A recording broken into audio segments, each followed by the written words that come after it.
যেই জান্নাতের ভিতরে যারা ছিল সেখান থেকে তারা ছলে বলে কৌশলে তাদেরকে প্রদর্শন ঘটাইয়া ওয়াকুলনা বিতু বাদুকুম লিবাদিন আদবুন একজন আরেকজনের শত্রু রূপে দুনিয়ার মধ্যে নেমে গিয়েছে।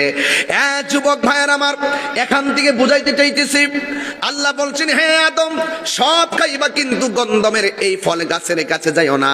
এবার আদম আলাইহিস সালাম হাওয়া আলাইহিস সালাম যখন জান্নাতের মধ্যে বসবাস করতেছেন, হাওয়া আলাইহিস সালামের কাছে ওই ইবলিস হলে বলে কৌশলে জান্নাতের ভিতরে ঢুইকা বলছে, হাওয়া আল্লাহ রাব্বুল আলামিন সব খাইতে বলেছেন, এই গাছের কাছে যাইতে কেন না করছে জানোনি? কারণ এই গাছের ফল খাইলে তোমরা চিরদিন জান্নাতি হয়ে যাইবা। বাস হাওয়া আলাইহিস সালাম শোনার পরে মনে মনে কই আমার সাথে জান্নাতের ড্রেস গুলো শরীর থেকে পড়ে গেছে, গাছের লতা পাতা দিয়া তার শরীরটারে ডাকছে। আরো ঘটনা আছে, আমি সামনে যাব না। আর আদম আলাইহিস সালাম মুখের মধ্যে যখন দিতে গেল, দেওয়ার পরে